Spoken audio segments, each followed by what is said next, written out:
Oteeka mu gundi yange nawe leta. Sunday nja kujja bwe nsanga tewasabye nze manya w'okunoonya. On Sunday I'll come. If I don't find you, I know where to find you. Lwaki omwo mulimu Saalongo ako kali twagala omusajja wa Mukama ayogere nga ne bwakosa eddoboozi tono waliwo kuleekaana nakutuka kumbe. Oti omunange tugatte engalo zaffe. Together with me, let us put together our hands. Twanirize ekitaffe n'abatamumanyi kwatusuubidde ebbanga. You who don't know him, so he has pastored us for a very long time. Ennaku ezo natya bwe baatuyita upcoming pastors naye Among the upcoming pastors, I was so scared and I was asking myself, what is going on? kati bwe baamuyita mu upcoming pastors ate nange ne nzigiramu. When they called upcoming pastors and I also appeared, Kati ate nga be baatusumba. and yet they are the ones who pastored us. Olwo nze ne nfuna kiraasi yaffe ffe tuli ba unknown pastors. Naye naffe Me, I got my own class, we are unknown pastors. wamu nange basebo ne banyo. Together with me, ladies and Tugatte engalo gentlemen, zaffe. let us put together our hands. Twanize omusumba waffe Brutus Kahini. And Omusumba Mugaba alina ebigambo bingi Pastor Mugaba is so kati upcoming alina ono senior the upcoming, the unknown, and the seniors. ebyo tebiri mu Bible Those are not in the scriptures. wamu wa presiding Your God. akola omulimu But God is going to do his own njagala work. nga sinayita omubuulizi Before I call up the preacher, yandize Apostle Kasumba ajje atubuuzeeko. let me welcome Apostle Kasumba to come and say hello to us. Apostle Kasumba Apostle Kasumba, you're most welcome. musajja wa Mukama bawa n'omumanyi People nyamba from this, Basumba okwatagane naye musajja mulungi I want you people to get in contact with him. Ibo ozaliwa mu kibuga oyagala nnyo ebyalo. If Ozaliwa you're mu kyalo born oyagala in nnyo the ekibuga. city, you love villages a lot. If you're born in the village, Musumba nawo wamugamba amuyite. tell Pastor know what to call him. Tetukolagana na buli musumba. For us, we work with Musumba all kanisa pastors. emu. We don't pastor only one church. Ate twagaliza buli omu. And we wish everyone well. Awandyogeddewo ati amiina. I wish you say amen. Ate ffe tetubuulira tetuvuba mu kanisa z'abantu. We do not fish from other churches. Kamebazibwe. Praise the Lord. Tetubikola. Tumanyi kubuulira ebibeera bya sitaani. Amen. Ebibeera bya sitaani nga gundi gwe bayise sitaani mutabani wa sitaani. Kale musumba kabuke kasumba katubuuzeeko. Let Apostle Kasumba say hello to us. Hallelujah. I greet you all in the mighty name of Jesus. Nenebaza Katonda olwammwe abali mu kifo kino. I thank God for you who are in this place. Omukama abawe omukisa. May God bless you. Mwebale kujja. Thank you for coming. Mwebale kwerekereza mirimu Thank gyammwe ne you for mujja. letting go of your works and Ekitiibwa come. tukiddize We Katonda give God the glory. nga bwe muwulidde. As you've heard, Apostle Kasumba. Hallelujah. praise the Lord. Oyo yabadde omusumba wange okumala emyaka. He has been my pastor for so many years. Since when I got saved in 1994. Okuva lwe naloka mu 1994 I fall into his hand. nagwa mu mikono gye. Nakati tukyatambula We ffenna. are still moving together. Hallelujah. Praise the Lord. Amaama mbassaamu ekitiibwa. The Bibles today. Bameka nga sikirinawo bakatoliki bawera. How many?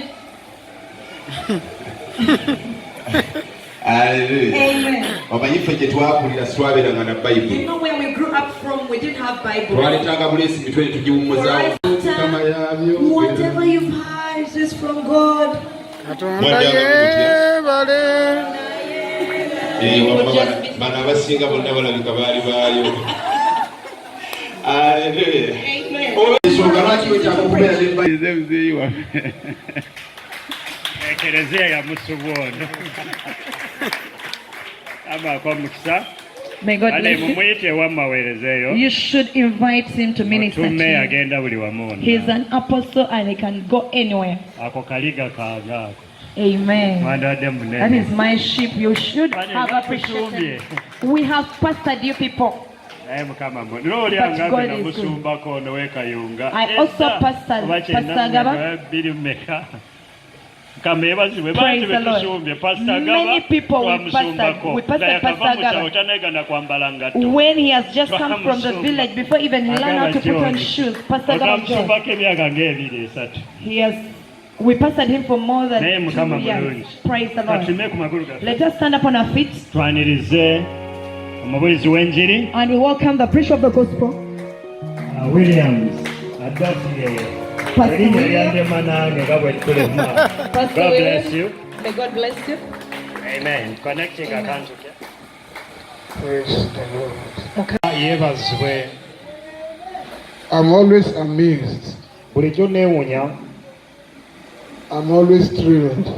Era nemba nga nkyamusibwa nnyo. I wonder Nga neewuunya. when you see these men of God. Olaba n'abasajja ba Katonda.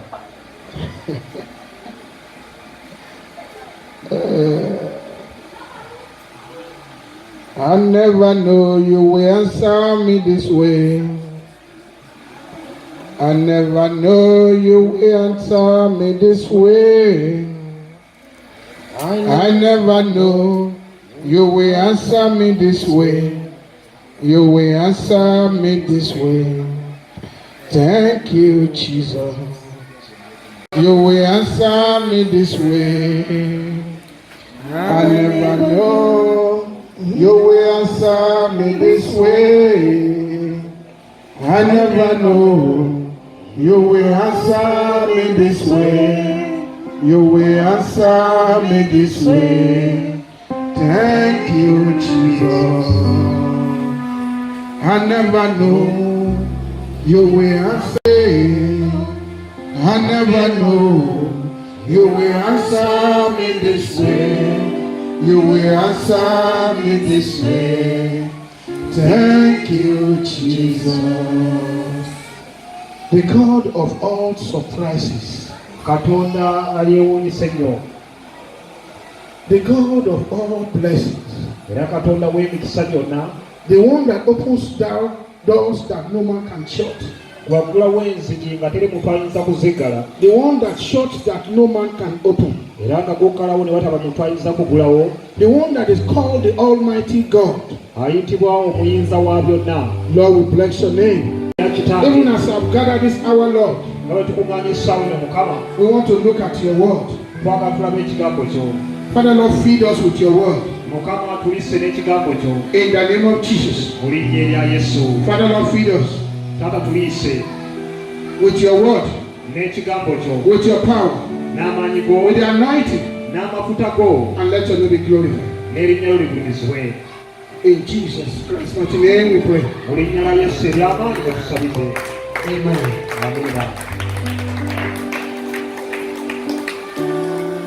Right way. In the second section, I write the following one. That our days of ignorance, the Lord has not considered. The reason why God put it free and the forbidden tree was because He required obedience. And there was a lesson for us that when it comes to obedience, we need to be urgent and to be quick. When it comes to obedience, we need to go by instructions. Because had Abraham not gone to that very position, he would have lost his son. Important to note was an illustration of a man who bought a We were also amazed at the grace of God where He devised skins instead of leaves that had been made for Adam and Eve. We at the same time saw how God demonstrated His love by giving His own Son according to John 3:16. I think I'm so blessed. God bless you, sir. What a beautiful summary.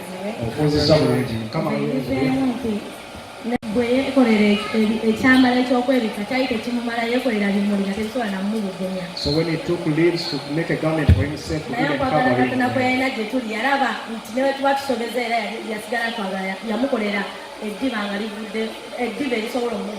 But because of God's love, He made a garment out of the skin of an animal to make Him warm. Amen. Praise the Lord. When you obey God, you can get. Praise the Lord. Come on, I have learned nze nkize that when you're disobedient, nti bw'obeera mu kwonoona God punishing us, Katonda atubonereza but He stays with us. naye era asigala He naffe doesn't leave us. tatuleka Because those of Adam and Eve, they sinned, kuba Adamu ne Eva baayonoona plus the snake, n'omusota He punished them, but n'ababonereza still He was still with them. naye n'asigala Because He ng'akyali gave them nabo clothing. n'abakolera May n'ebyokwambala. God bless you. Mukama bawa omukisa. Amen. Once again, I want to say that I'm very happy Nate njagala okugamba nti ndi musanyufu nnyo that my coming here has been justified. nti okujja kwange tekubadde kwa bwereere. In other words, Mu ngeri ndala what these brethren wrote down. abooluganda bye bawandi basobola okugamba nti omusajja oli yagambye kino na kino. So, just like our brother did, Ng'oluganda bw'akoze he came forward. azze mu maaso He has written what he gave. He didn't write it in the head alone. teyabiwandiise mu mutwe He gwokka, wrote them down. naye yabiwandiise So he was wansi. going through them. Sabadde So ng'abikusomera one, n'agamba ekyo 2, ekisooka, ekyokubiri, 3, and he was itemizing it. ekyokusatu ng'atulaga by'ayize. As a man of you that came with one reason or two, Nammwe abazze if you had come up with your daughter, singa ozze ng'olina I know you would bw'owandiise have said more than that. wandyokedde bingi, But in all things, naye nga byonna we byogeddwa give God the glory. Mukama tumuwa I ekitiibwa. want you to clap for yourself. Njagala weekubeko mu Clap ngalo for Jesus. ne Yesu mukubiriza amaanyi. Yes, I want to touch on something very different. Ngenda kwogera ku nsonga nga ya njawulo nnyo. How many of us know that God is an investor? Bameka abakimanyi nti Katonda musizi musigansimbi. Sobola okulaba nate. So, maybe some people don't know. Thank you, sir. God bless you. Abakusanga tukimanyi. Maybe many of you don't think that God expects returns Abamu oyinza okuba nga tukimanyi nti Katonda on his investment created you for nothing. n'ogamba yakutondera bwereere. I want you to tell yourself, Njagala weegambe God did not create me for nothing. Mukama teyantondera bwereere. Kyogere Tell yourself, weegambe. God did not create me for nothing. Mukama teyantondera bwereere. Let's open our Bible, please. Tubikule Bayibuli zaffe kaakati. 1 Samuel chapter 1. Samwiri ekisooka essula esooka 22 to 28. 22 mpaka ku 28. 1 Samuel chapter 1, Samwiri ekisooka essula esooka 22 to 28. 22 mpaka ku 28. And I want somebody who can read in Uganda very well to read for us. Njagala omuntu asobola okusoma Oluganda nga bulijjo ajja tusomere bulungi nnyo.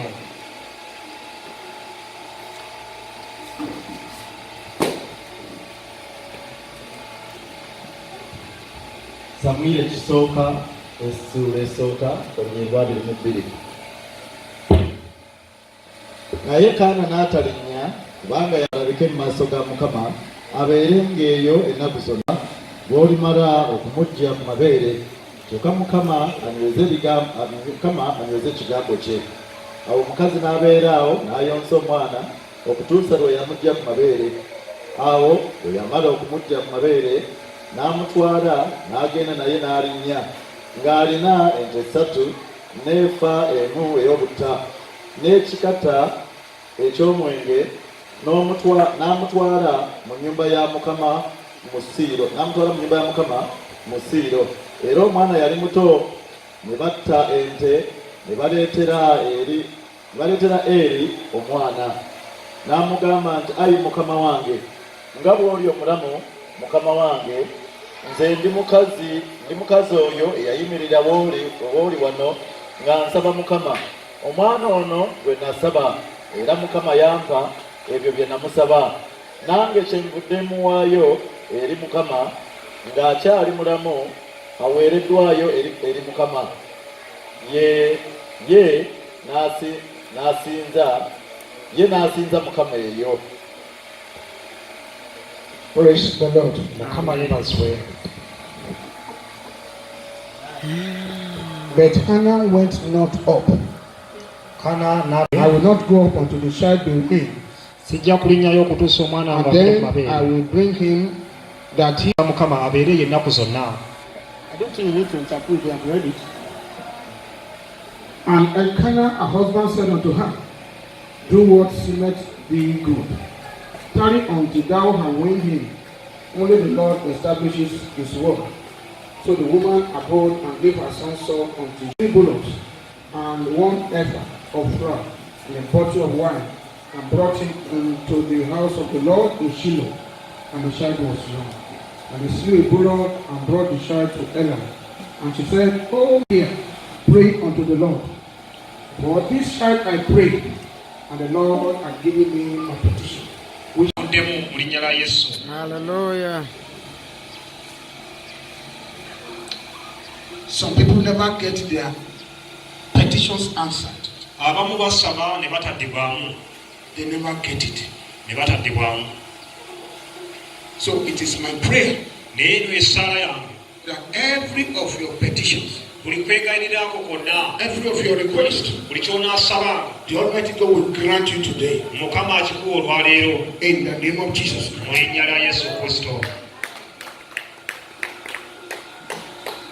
28. Therefore also underline the word. I have lent him to do what? To the Lord. What a wise woman. Still working. When you go to bank to borrow, the woman became the lender. She shall be lent to God. In other words, he made God a perpetual borrower.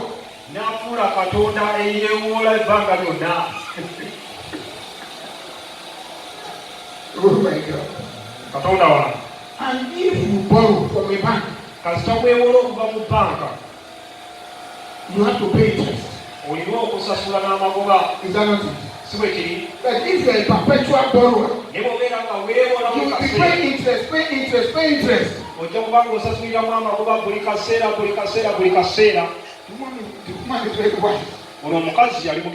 In other words, she gave one thing to God. She wants to be getting and getting and getting and getting. I want you to clap for that woman.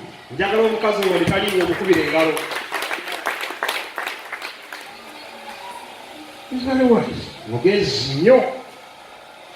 He said, as long as Samuel lived, is an instrument unto God. It's a lending instrument. In banks. You know that they too, the words, they are very clever too.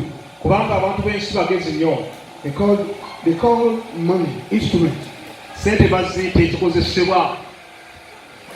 Even though it's paper, but it's an instrument. The same way Samuel became an instrument of lending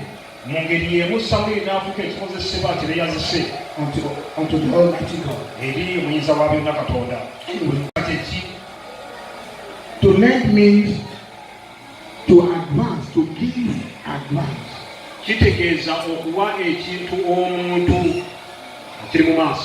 Or to contribute. Or to add. You lend something. You add to something. You contribute to something. You advance something. Number 2. When you lend to God, you become an investor in the kingdom of God. Do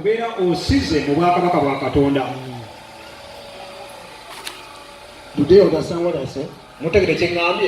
When you lend to God, you become an investor. Everything you do in the house of God, it is your investment. It is what? It is your investment. How many of you knows that when a dead man died bameka abakimanyi nti omuntu kasitaafa. It doesn't matter how you position his head. Si nsonga bamuzise batya. Whether you cut the head and put it beside his feet. Oba osalako omutwe gwe n'okuteeka eno ku bigere. It doesn't feel it. Talina kyawulira. So if you bury your dead properly, bw'oziika omufu n'omuziika bulungi, it is because of you yourself. Kiba kiyambemu abakyali Not abalamu. because of the dead man. Oba toyambye oli afudde. This is where I'm going. Kino kye ngenda. Everything you do in the house of God, Kyonna ky'okola mu nnyumba ya Katonda. you preach, Obuulira, you sweep, oyera, you clean, olongoosa, you lend, owola. anything you do, Kyonna ky'okola it is for your own comfort. kiba kiyamba It gwe. is your own contribution Gwoba owaddeyo to your own heavenly account. eri akawunti eri eggulu.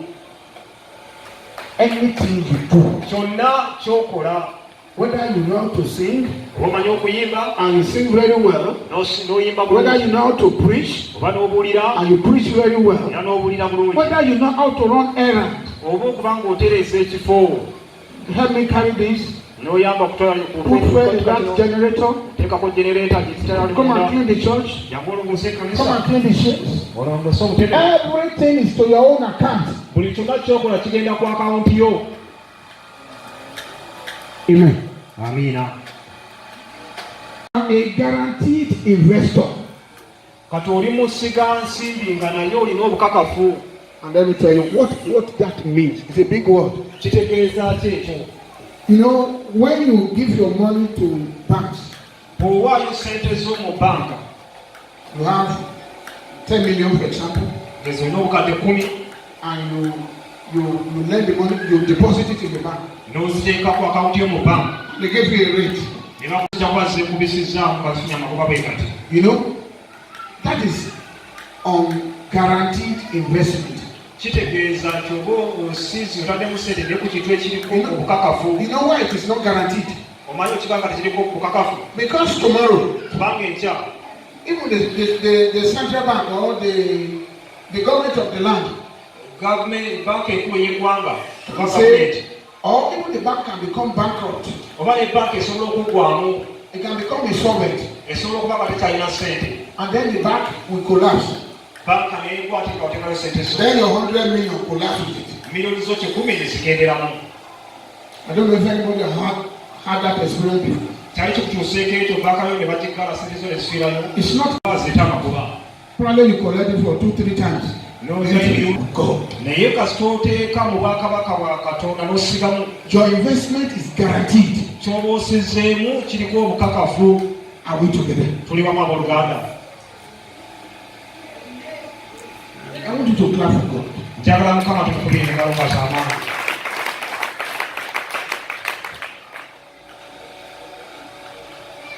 Because it is a guaranteed investment, Kubanga kuba kusiga nga kuliko obukakafu, it means that with all certainty, ekitegeeza nti mu bukakafu bwonna bwonna your investment must yield and bear fruit.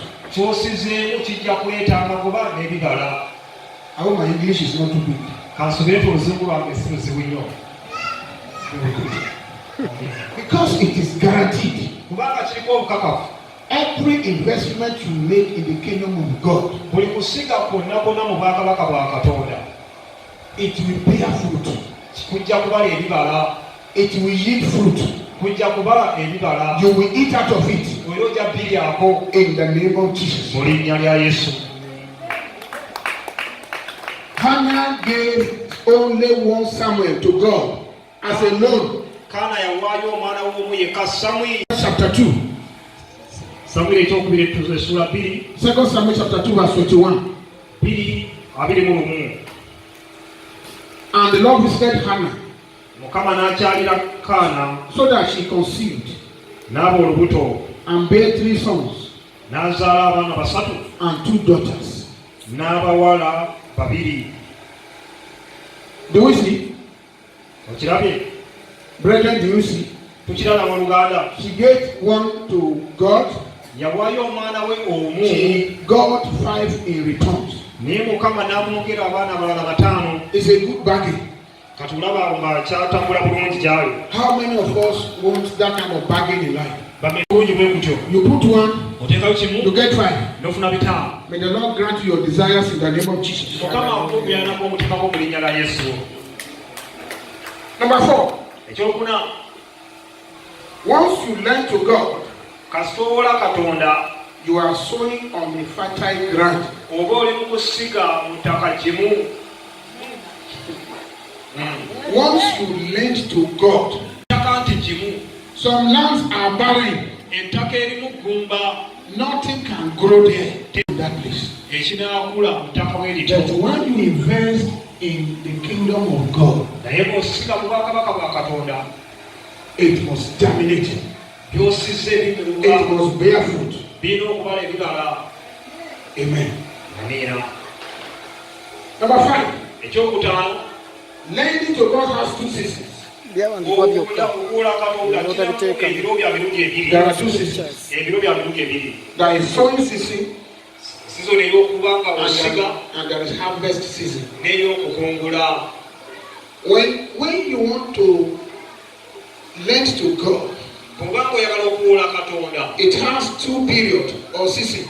mulimu ebiro bya mirundi ebiri. There is time to sow. Mulimu ebiro nga bya kusiga. There is time to. Abasize mu kkanisa eno, As many of you that have sown in this church, era abasize mu kkanisa eno mwenna, the Almighty God will cause you to harvest Mukama ajja baleetera okuba nga mukungula in the name of Jesus. mu linnya lya Yesu.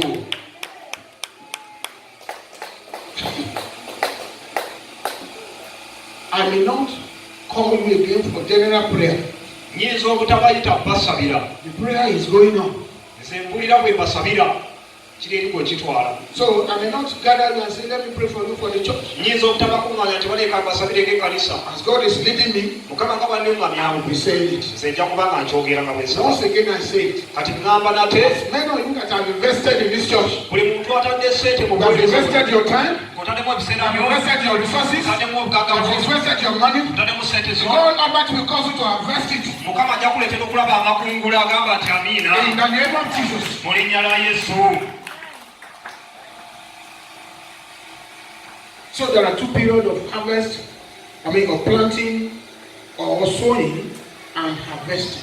Waliwo ebiro bya mirundi ebiri, ebiro nga bya kusiga n'ebiro eby'okukungula. Many people in the church, Bantu bangi mu kanisa they don't want to sow, tebaagala kusiga, they want to harvest. baagala kukungula. They don't want to sow, Tebaagala kusiga, they want to harvest. naye baagala kukungula. But can you harvest what you did not plant? Naye osobola okukungula ky'otaasimba. If you are tempted, Bw'oba nga ddala oli w'amazima, you are a thief. n'okigezaako kikola, oba mubbi. Are we together? Amiina. If you now go outside Kasita ofuluma wano, and you see the maize plantation n'osanga kasooli gwe baasimba, and you enter into it, bwe n'oyingira mu and musimu, you are not the one that planted it, ate si bwe wagusimba, and you remove one cup, n'otandika okumenyamu emisooli, before you know it, policeman will catch you. ojja kwekanga nga poliisi ekukutte, oli mubbi. That is where many of us are in the church. Naye abamu mu kanisa bwetyo bwe tuli, tolina ky'osize. God bless me. God bless me. God bless me. Mpa omukisa Mukama. But what did you do to this God? Naye Mukama ono What did you do for him? ki ky'omukoledde?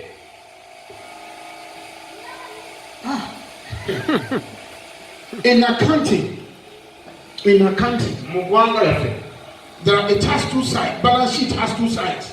mu by'okubala mulimu sides bbiri. There is asset side. Mulimu side gye bayita eya There assets ey'ebintu, is liability side. ne side gye bayita eya The liability. 2 of them are equal and opposite. Ate byonna birina okuba nga byenkanankana, And they balance out. ate ne babalansinga bulungi nga bikwatagana. Now, Kaakati you want asset. oyagala bintu ebikwatibwako, The asset will create the liability. naye ate ebikwatibwako bireeta bye bayita liability. You don't have. Manja You don't have. naye tolina, I want to receive from him. gw'oyagala kufuna bufunyi. How is it done? Kikolebwa kitya? God is not a magician. Katonda si mufuusa, He can multiply your blessing. asobola okubisaamu omukisa You gwo. must have something. Olina okuba olina ky'olinamu n'akikubisaamu. You must have something. Olina okubaako ne ky'olina.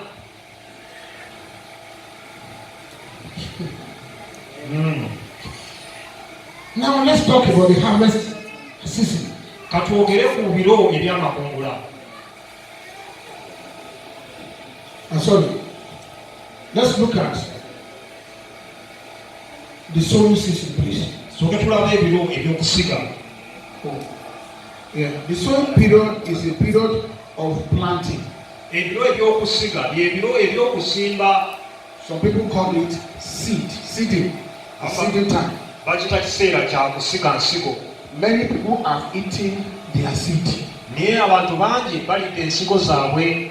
If you are a farmer bw'obeera mulimi and you eat your seed, ensigo ze wandisize gwe n'osalawo zirya, how will you plant? kati onaasimba ki? Jesus Christ said, Yesu Kristo yagamba, give, waayo, it shall be given unto you. nawe kinaakuweebwa. Good measure, Mu kigere ekirungi pressed down, kikatiddwa running over, shall ekisukuluta, men give unto your bosom. abantu kye banaateeka mu mikono For gyo. with the same measure you made, Ekigera ky'okozesa shall do what? Shall men measure unto you. kijja kuba nga kikozesebwa gy'oli. But anytime, thank you, Father. Weebale kitange. When I was growing up as a Christian, Bwe nali nga nkula ng'omulokole, when I was newly born again, nga naakalokoka, our church was similar to this. ekkanisa yaffe yali efaananako ng'eno. So we used to do launching. Launching, nga tulaunchinga. It's always a period whereby we gather, the brethren comes together, the church members. Abooluganda tukuŋŋaana, Then we raise money ne tusonda ssente to build the church. okuzimba ekkanisa. As it is now, Nga bwe kiri kaakati. nothing stops you from raising funds to build your church. Teri kiyinza kukaana kubanga God bless you. kiyamba gwe kireeta buli kisa. So, Bwekityo, money was very scarce. ssente nga tezirabika, And so we are doing launching. ate ka tuli mu kusonda. They will announce.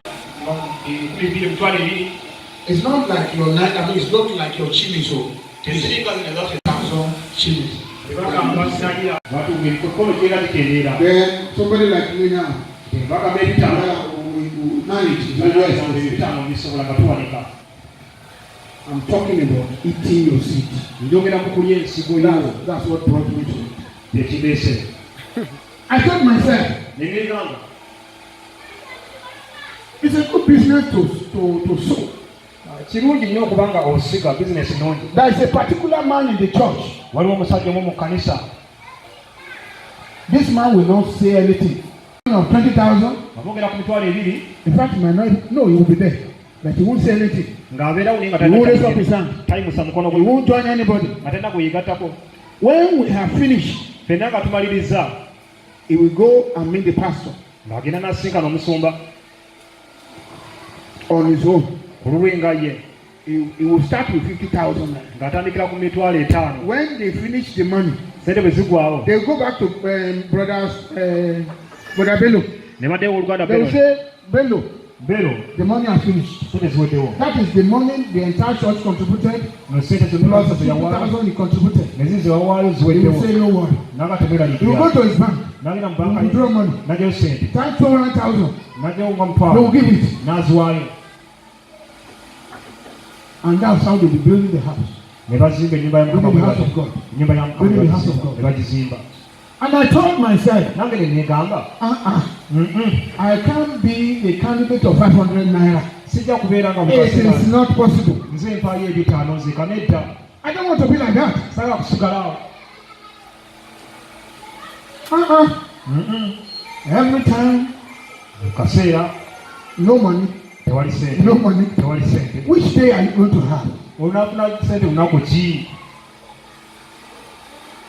I'm talking of investing in the kingdom of God. Njogera ku kusiga mu bwakabaka bwa Katonda. Brethren, Abooluganda, when I give testimonies, bwe mpa obujulizi I'm not giving it to show that this man is proud. sibuwa kweraga nti oba malala. I'm only giving it to you to let you know the message I am preaching. Naye mbawa obujulizi mutegeere obubaka bwe mbuulira. Are we together? Tuli wamu. When they build the church, Bwe bazimba ekkanisa I don't have, I can supply cement nga nsobola okwetika sementi to the bricklayer. eri abateekateeka So I made myself available. nawe nigamba kambeerewo. There is nothing you are doing that I have not done. My brothers and sisters, abooluganda teri kyosobola kukola tesikolanko mu kanisa. we carry block Ne twetika bulooka among the brethren. era mu We are the abooluganda engineer. nga ffe mwalimu ba engineers We are the building engineer. We are the one doing everything. nga ffe ate ffe bazimba ffe tukola byonna. When we say put the block here, nga tubateeka wano when we bulooka say no, put it this way. nedda giteresi giteeke wano I tell you that we build. ne tuzimba. God have mercy. Katonda yatusaasira. The church collapsed naye ate ekyennaku kanisa neegwa because we are the builder. kubanga ffe twali abazimbi kati tuli ba engineer abatendeke. But thank God naye mukama yeebazibwe that no one sustained any injury. teri muntu But between the time we built the church wakati we twazimbira and the ekkanisa time they raised the church, kyokka God has blessed so many of us. nga ffenna abasinga I in particular, nange kennyini I was able to raise 4 men nensobola okuyimusa to represent me, okunkiikirira and I paid them ne mbasasula bakole their daily wages. nga mbasasula ebimisaala egya buli lunaku. You understand me? Mutegeera So anyone that invests in the kingdom of God, buli muntu yenna ateeka there sente is bakabaka no way bakatonda not be rewarded.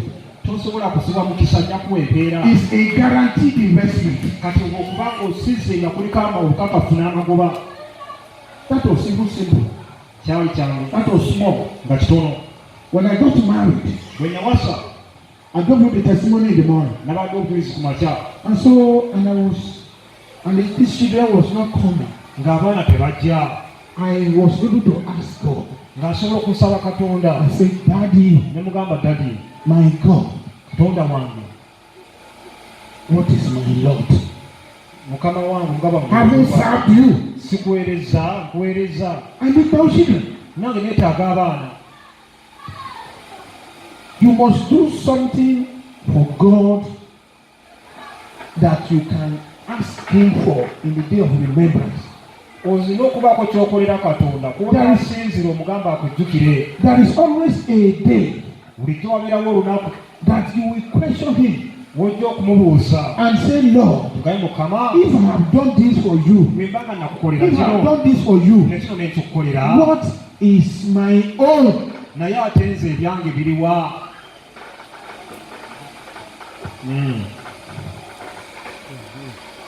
I was in East Korea, nali mu kitundu ekyo in United Kingdom. mu Bungereza. I was in the office. Nali mu ofiisi I was the only one among the whites. nga nze nzekka And I remember, ng'abasigadde bazungu nenzijukira East Croydon. East Croydon. Ekitundu East Croydon. Croydon is a city kibuga mu in Bungereza. London. Mu Bungereza, London. So I walked.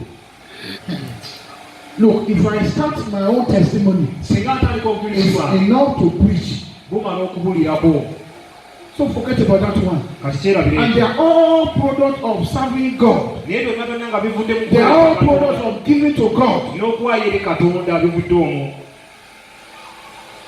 I'm not here to take your money. Siri wano kutwala sente zammwe, I'm not here to take your tithe and offering. siri wano kutwala kimu kya 10 na kiweebwayo. So N'olwekyo it is for your own good. kiyamba mmwe. Number 2, Ekyokubiri, another name for sowing is giving to God. okubanga owadde eri Katonda. Number 3, Ekyokusatu, sowing is a spiritual investment. kati okusiga, It's not physical. kusiga kwa mwoyo, It's a spiritual investment. kintu kya mwoyo. Oba osize naye nga mu mwoyo, mu nsi ya mwoyo. 1 Samuel chapter 1 verse 28, what does it say? Samwiri ekisooka essula esookonnyebwa 28. He said, therefore also I have lent him to the Lord 28 agamba nange kyenva muwoza eri Katonda as long as he liveth. ennaku ze zonna ez'obulamu bwe. Number 4, Ekyokuna, the tenure of your investment ekiseera ekyokusigako is determined by God. Katonda yakisalawo n'akungulira.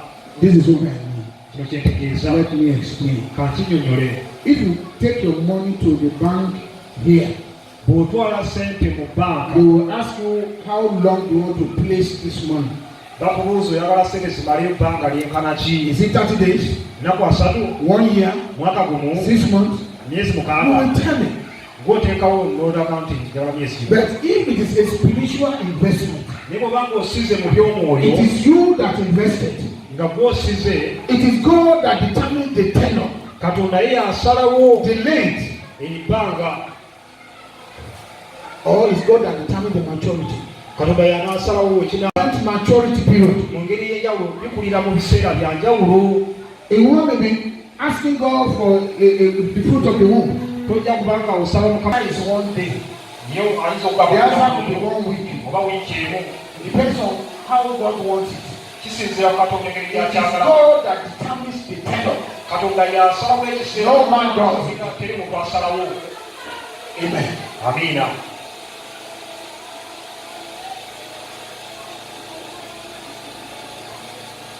Learning to God. Number 5. Ekyokutaano. Learning to God is sowing precious seed.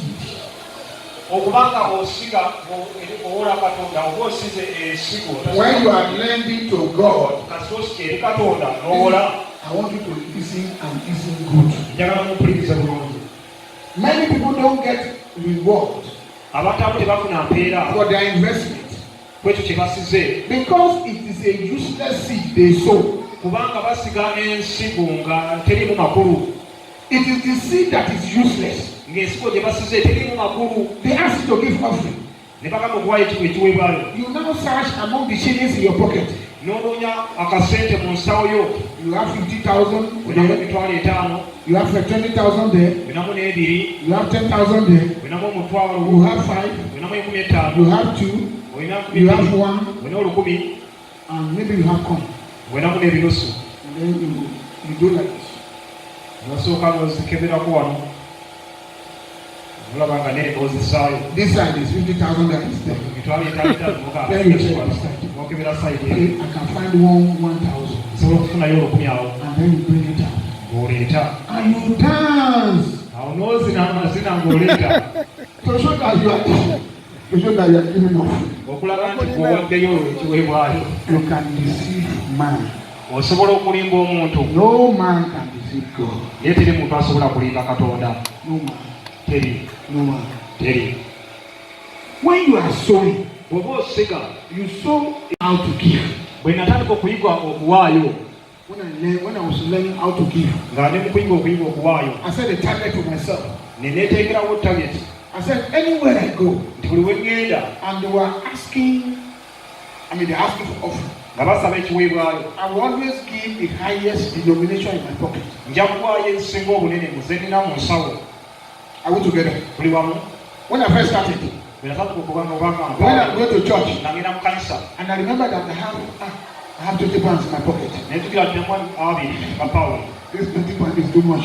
Oh, zino nnyingi amakumi I 20. have to find a change. Ka ngende noonya Or ekyema. I don't take it from home. Sizitwala Because zonna. I know I will give it. Kubanga bwe nzitwala ate nja The ziwayo. Holy Spirit will move me to give it. Omwoyo Omutukuvu ajja And I don't want to give it. ate nga saagala So nziweyo. I'll keep it at home. Nga nzireka waka. I'm struggling. Nga nfuba. I'm struggling. Nga nfuba. Then one day I said, one day Lumu neŋŋamba. I said, Neŋŋamba. I want to break the barrier. Njagala kumenya I biziyiza. want to break the barrier. Njagala kumenya biziyiza. So I decided, I just do it. Neŋŋamba ka nkikole. 50 pounds. Pabundi 5. Just take it out and give it. Ka nzitwale nziweyo. I said it like that. Neetandika I bwetyo. said it like that. Neetandika bwetyo. Even here, Ne wano. anywhere, Buli wantu wonna. that if I don't have, Bwe mba sirina. I will not borrow. Sijja kwewola ate ntimpeeyo. Are you together? Muli wamu If abooluganda. I don't have, I don't have. Bwe mba sirina, sirina. But if I have, Naye bwe mba nnina, heaven will know that I have. eggulu limanya nti nina. I'm talking of giving to God. Njogera ku kuwaayo Giving Katonda. precious seed. Okuwaayo ensigo eddala ennungi. Hannah gives her best. Kaana yawaayo ekisingiridde obulungi. How many of you now you have been barren for years, Nga mekanga obadde mugumba okumala emyaka, and then after some time, kaseera ne katuuka, God bless you, Mukama n'akuwa omukisa, you have a child, n'ofuna omwana. and then you take the child to go and meet pastor. Ate n'okwata omwana ogamba nti omwana bagenda How many ogenda of us can omusumba. do it? Bamekanga osobola ekikola ekyo. If you can do it, Bw'obanga osobola your ekikola, husband will not allow you. omwami otajja If your kukkiriza. husband can do it, Ate omwami bw'abanga your akikoze, wife will tell you it is not possible. omukyala ng'agamba sebe tojja kukikola wano. Omwana nze namuzaala. Are we together? Tuli wamu ffenna. I will soon stop Nabeera okumaliriza. because Kubanga we are getting tired. tukooye mbalaba. I will soon stop. Nateera okumaliriza. But just give me some few minutes. Mumpe dakiika ntono nnyo. In other words, mu ngeri endala if you give useless seed, bw'owaayo ensigo etagasa, I can tell you, nsobola okutegeeza it will just be part among the offering. ejja kubeera jasinga kikuli okukiweebwayo, It will not count. tejja kubanga esala n'ebotola. But it is not also when you give one or when you give 50,000 or 100,000 Tekiri nti lwowaayo emitwalo 5 oba emitwalo 10 that is precious. nti awo kiba kya muwendo. No. Nedda. What is precious? You know it. Ekyomuwendo nawe kennyini oba okimanyi kino kya muwendo. You know what is precious to you. Omanyi ekyomuwendo gy'oli. In the scripture, Byawandiikibwa. Jesus Christ saw a woman. Yesu Kristo yalaga omukyala, She gave a dime or so. yawaayo peesa oba nnusu emu.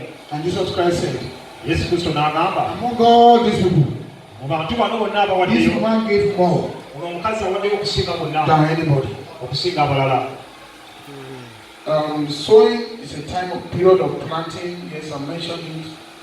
Okusinga obanga oli mu kusimba sizoni eyo. Number 8, everyone has something to sow. Buli muntu yenna alina ekyokusiga. Everybody has something to sow. Buli muntu yenna alina ky'asobola okusiga.